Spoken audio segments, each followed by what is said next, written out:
Antes de mergulhar nesta história incrível, considere se inscrever no canal e ativar o sininho. Cada história aqui tem algo a dizer. E você não vai querer perder nenhuma. O aeroporto internacional Vnukovo, em Moscou, ecoava com os murmúrios do mundo em movimento. Naquela manhã de inverno, a cidade parecia aprisionada por uma rajada de gelo. Lá fora, a neve caía silenciosamente, cobrindo as pistas com um véu branco que os faróis dos aviões lutavam para penetrar. O céu, denso e baixo, pressionava as imensas janelas salientes da sala de embarque, como uma tampa invisível que nem mesmo o vidro conseguia conter. Lá dentro, tudo parecia estar no lugar. Anúncios ecoavam em russo, inglês e, às vezes, mandarim. Malas rolavam pelo chão de ladrilhos, telas exibiam os nomes de cidades distantes: Istambul, Dubai, Xangai. Famílias se despediam, viajantes a negócios digitavam em seus celulares e crianças bebiam suco e observavam os aviões. E então houve ela. Em meio à multidão organizada, uma mulher caminhava lentamente, quase cautelosamente.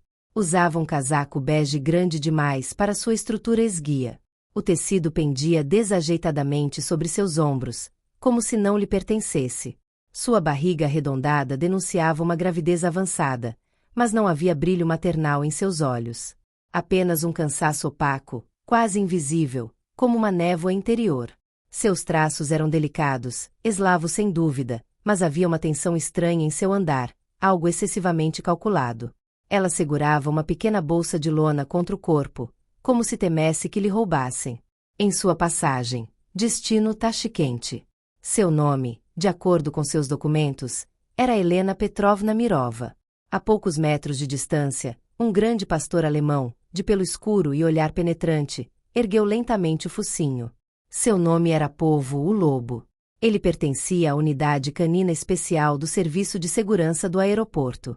Vol não era um cão comum, servirá na Chechênia, na Ingushétia, nas estações de trem de São Petersburgo e até em comboios diplomáticos. Seu olfato era famoso, sua calma, lendária. Ele nunca latia sem motivo. Ao seu lado caminhava capitão Sergei Ivanovich Dronov, um homem enorme, têmporas grisalhas, o rosto marcado por anos vasculhando as entranhas de um país onde tudo se esconde atrás das aparências. Ele não disse muita coisa. Seus olhos azuis de aço fizeram o trabalho por ele. Vol puxou levemente a guia. Sergei diminuiu o passo. O cão congelou, o focinho tenso, o olfato em alerta máximo. Ele farejou o ar com precisão, como se estivesse desembaraçando um fio invisível na massa de aromas humanos. Virou a cabeça abruptamente. Seus olhos se fixaram em Helena. E então tudo mudou. Vol começou a latir. Um latido áspero, seco e autoritário. Um grito quase primitivo, cortando o zumbido habitual do aeroporto como uma faca cortando uma lâmina d'água. Os passageiros congelaram. Uma mãe apertou o filho contra si. Um empresário deu um pulo, o café derramando no paletó. Murmúrios se ergueram, rostos se voltaram. Os seguranças trocaram olhares. Vol avançava lentamente em direção a Helena, com as pernas rígidas e o pelo eriçado. Ele rosnava agora, baixo e ameaçador, como se pressentisse um predador. Helena deu um passo para trás, colocando a mão na barriga com uma expressão de angústia misturada com pânico. Acalme seu cachorro. Estou grávida, droga! Ela gritou, com a voz trêmula. Sergei levantou a mão imediatamente. Os guardas posicionados perto das catracas correram até ela, formando um círculo. Alguns passageiros pararam para filmar. Uma tensão sufocante tomou conta da sala. Senhora, por favor, sente-se. É para sua segurança, e a nossa, disse Sergei em tom neutro, mas firme. Mas, por quê? Eu não fiz nada. Ela tentou se defender, mas havia algo em sua voz. Uma hesitação, um tom descontrolado, um sotaque que lutava para se misturar ao russo moscovita. Puro demais para ser siberiano, neutro demais para ser provinciano. Seu passaporte dizia Novosibirsk, mas Sergei tinha visto documentos falsos o suficiente para reconhecer um verdadeiro silêncio por trás das boas palavras. Ele se aproximou e se ajoelhou lentamente diante dela.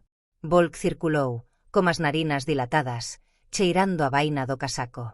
Então, parou subitamente e apontou o focinho direto para a barriga de Helena. Ele começou a latir novamente. Não como antes. Não, desta vez era diferente. Era um grito mais curto, repetido, quase nervoso. Como um pedido de socorro. Serguei estreitou os olhos. Havia algo errado. Não um simples sinal de droga ou explosivo. Algo mais sutil. Uma contradição. Uma mentira biológica, o tipo de dor que só cães e veteranos conseguem sentir nos ossos. Ele olhou nos olhos de Helena. Ela desviou o olhar. E foi ali, naquele preciso momento, que Serguei soube que algo profundamente errado estava escondido sob aquela barriga. Algo que nem a maternidade conseguiu disfarçar. Uma equipe médica foi imediatamente chamada para avaliar a situação. Ao mesmo tempo preocupada e pragmática, Tatiana Alexeyevna, médica de uniforme branco, conduziu o exame com a eficiência de uma profissional experiente. A equipe de emergência estava pronta, mas ninguém esperava o que descobriria. A tomografia computadorizada de superfície foi realizada com rapidez e precisão, mas o que viram na tela surpreendeu todos os presentes. A barriga de Helena, embora aparentemente inchada e arredondada pela gravidez, não parecia natural. Após uma inspeção mais detalhada, os médicos puderam observar que a estrutura sob a pele era composta de materiais sintéticos. Sem carne, sem vida, mas um material rígido, flexível e estranho. Compartimentos impermeáveis e selados a quente preenchiam essa barriga falsa, e esses bolsos continham objetos que, a julgar pelo formato, só poderiam ser diamantes. A precisão cirúrgica marcava a construção desse útero artificial, como uma concha de incrível perfeição, destinada a enganar até o olhar mais experiente. Os médicos ficaram paralisados. Não havia dúvida, aquela barriga não era de uma mulher grávida. Ela fora projetada para esconder algo muito mais sinistro. Helena, ou melhor, quem quer que se chamasse assim, desatou a chorar. Lágrimas silenciosas, mas não de pânico. Eram de alívio. Ela deixou as mãos trêmulas deslizarem pela barriga artificial, como se a pressão de um fardo invisível tivesse se dissipado naquele instante. Você me salvou, ela sussurrou, com a voz embargada, mas cheia de gratidão. As palavras ecoaram no ar, carregadas de significado. Serguei Ivanovitch, que observava a cena com o canto do olho, franziu a testa. Deu um passo à frente, sua expressão mudando de enigma para puro questionamento. Salvar? Do que você está falando? Perguntou ele, com um tom de voz que revelava certa confusão, mas também crescente preocupação. A equipe médica permitiu que ela recuperasse o controle, e ela foi levada para uma sala de interrogatório. Lá, sob a luz fraca da sala, a jovem começou a se abrir. Seu olhar era o de um ser destruído, mas não fugiu. Suas palavras, hesitantes no início, gradualmente se tornaram mais claras, mais decisivas. Ela então se apresentou com seu nome verdadeiro, Anastasia Rolanovna Kravchenko, 26 anos. Seu rosto estava marcado por uma dor invisível. Ela tirou a peruca castanha, revelando cabelos loiros quase naturalmente radiantes, mas opacos pelo medo e pelo estresse. Venho de uma pequena aldeia nos Urais, disse ela, com a voz quase monótona, mas a minha vida mudou drasticamente há 2 anos. Ela respirou fundo antes de contar sua história, que parecia algo saído de um pesadelo.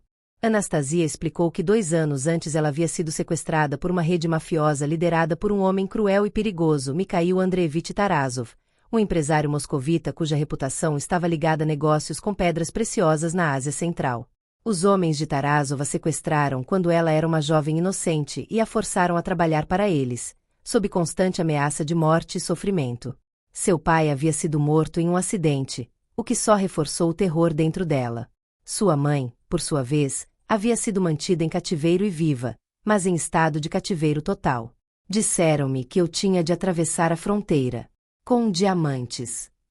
A sua voz falhou, com a garganta apertada e as lágrimas a começarem a brotar-lhe nos olhos. A barriga foi ideia deles.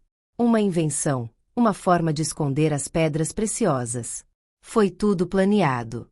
E se eu vacilasse, ou tentasse trair a confiança deles, eu... A sua voz falhou, as palavras terríveis demais. Eles teriam me feito desaparecer, como tantos outros antes de mim. Eu teria preferido morrer, confessou ela, com a voz rouca e entrecortada.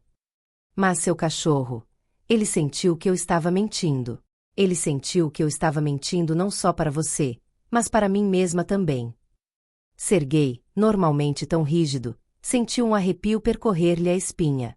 Ele havia encontrado sobreviventes. Reconheceu-os naqueles olhares desconfiados, naquela postura derrotada, mas ainda digna. Aqueles que haviam sido levados ao limite, mas que haviam encontrado forças para seguir em frente.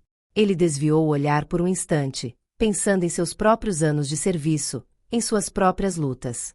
Suas vidas às vezes se entrelaçavam de maneiras que ele não conseguia explicar. O Ministério do Interior não esperou.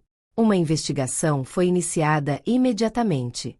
A verdade, por mais inimaginável que fosse, foi gradualmente emergindo. Graças às informações fornecidas por Anastasia, Serguei e sua equipe conseguiram rastrear a rede mafiosa até uma vila remota em Rubliovka, um bairro de elite perto de Moscou, conhecido por suas vilas luxuosas e jardins secretos. Lá, escondido atrás de empresas de fachada, cirurgiões corruptos e em conluio com funcionários da alfândega, as operações de Tarasov se consolidaram. A operação foi meticulosamente planejada. Na manhã do ataque, sob neve persistente, os homens de Serguei se prepararam. A tensão era palpável, mas não havia como voltar atrás. Vol, o cão, liderava o caminho, seguindo cada trilha como se estivesse predestinado para aquele momento.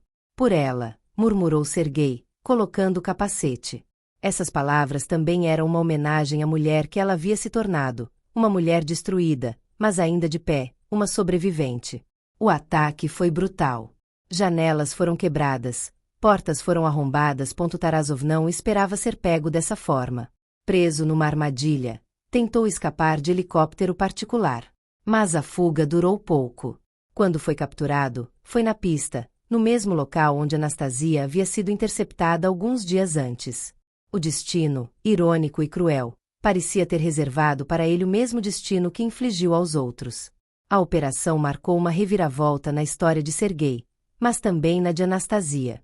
Longe de ser uma mera vítima, ela agora era o catalisador para a queda de um império criminoso e uma sobrevivente de uma luta que, para ela, estava apenas começando. 3 meses se passaram desde a operação que mudará sua vida, e Anastasia, agora protegida, vivia em um centro seguro perto do Lago Baikal, um lugar remoto, tranquilo e quase atemporal. A beleza tranquila das montanhas cobertas de neve e do lago cintilante parecia oferecer um contraste impressionante com o tumulto de seu passado recente. Ela passava os dias em uma pequena cabana, sentada perto de uma janela, com seu caderno sempre à mão. Todas as manhãs, anotava meticulosamente seus pensamentos e memórias, tentando ordenar um caos interior que nunca parecia se dissipar. O silêncio pesado do lugar, às vezes, tornava-se quase opressivo. Os dias passaram sem grandes mudanças, mas, aos poucos, ela começou a reconstruir algo, mesmo que fosse apenas um pequeno fragmento de sua antiga vida. Suas reflexões eram frequentemente interrompidas por explosões de dor ou memórias que ressurgiam repentinamente em sua mente, mas ela perseverou, escrevendo incansavelmente como se o simples ato de colocar seus pensamentos no papel pudesse acalmar os fantasmas que a habitavam. Um dia, enquanto escrevia uma carta para sua mãe, a quem esperava reencontrar um dia, a porta de sua cabine se abriu silenciosamente. Ela olhou para cima e seu olhar pousou em Serguei Ivanovitch, acompanhado por Povo, seu fiel cão. A figura imponente de Serguei parecia mais serena do que antes, talvez porque o homem também tivesse sido marcado por esta missão, mas seus olhos, penetrantes e determinados como sempre, estavam cheios de um calor inesperado. Você está bem? Serguei perguntou num tom que ela estava começando a conhecer, nem muito direto, nem muito terno, mas com aquela humanidade que raramente aparecia nele. Anastasia deu um sorriso fraco e se levantou lentamente, com as pernas ainda rígidas após meses de imobilidade. Vol, o pastor alemão, aproximou-se, farejando o ar e, com um movimento determinado, avançou em sua direção. Seus olhos brilhantes pareceram reconhecê-la instantaneamente, como se tudo o que ele havia percebido dela na sombra do sofrimento estivesse ali, naquele momento específico, naquele encontro. Ele te reconhece, sabia, disse Serguei, com um sorriso raro iluminando brevemente seu rosto envelhecido. Anastasia ajoelhou-se, estendendo a mão instintivamente para o cão, que pousou a cabeça em seu colo com uma gentileza surpreendente. Ela acariciou seu pelo e se moveu, como se o toque pudesse reduzir subitamente os anos de dor e terror que ela suportara. Ele viu através de mim. Viu que eu precisava de ajuda. Ela sussurrou, com a voz embargada de gratidão. Serguei observou a cena em silêncio por um momento, com um olhar tão gentil quanto possível. Vol, extremamente sensível, parecia compreender a profundidade do vínculo que se tecia entre homem e mulher, o da salvação, da sobrevivência. Ele não era apenas um cão, era a alma de uma missão, a chave que desvendara o emaranhado de vidas destruídas. Este simples animal tinha sua própria forma de sabedoria, uma forma que ia além do instinto, uma forma que tocava a humanidade em sua essência. Ele é assim, Vol, disse Serguei com um toque de diversão. Ele sente o que os homens preferem ignorar. Ele então entregou um envelope a Anastasia. O gesto foi solene, quase formal, mas ainda assim continha uma promessa. O Estado está oferecendo a vocês uma nova identidade, anunciou ele. Um novo começo.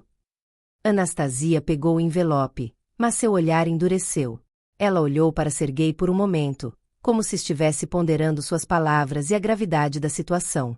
Então, num sussurro, respondeu: Não. Meu nome é com acento Anastasia Kravchenko. E eu quero que ele seja lembrado pelas outras mulheres que eles não conseguiram salvar. Serguei permaneceu em silêncio por um momento, com o rosto impassível, mas a expressão em seus olhos não deixava dúvidas. Ele respeitava a escolha dela. Sabia que aquela decisão não era fácil, mas compreendia o desejo de Anastasia de permanecer fiel à sua identidade, ao seu passado, por mais doloroso que fosse. O caso Tarasov causou comoção na mídia. As revelações sobre a abrangência da rede mafiosa, o envolvimento de altos funcionários e a coragem da jovem em denunciar os horrores que havia vivenciado ajudaram a desmantelar uma das redes de contrabando mais sofisticadas da Eurásia. Dezenas de pessoas foram presas e o mundo inteiro começou a prestar atenção à história de Anastasia, que se tornou um símbolo de resiliência e justiça. Polvo, o cão, foi condecorado pelo ministro do Interior em uma cerimônia oficial. Sua ação heroica na investigação foi saudada com aplausos pelos presentes, e por um momento a atmosfera se encheu daquela emoção que raramente surge em um mundo tão frio. Serguei, silencioso como sempre, observava a cena, mas por trás de seu olhar, havia uma forma de reconhecimento que não era verbalizada, mas que era compartilhada por todos. Quanto a Anastasia, sua jornada não terminou aí. Ela escolheu se tornar advogada especializada na defesa de vítimas de tráfico de pessoas.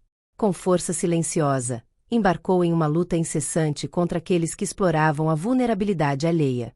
Tornou-se um modelo para milhares de mulheres, e sua história inspirou uma geração inteira de sobreviventes, ativistas e defensores dos direitos humanos. Ela se tornou uma voz para aqueles que não tinham voz, uma guerreira para aqueles que não tinham forças para lutar sozinhos.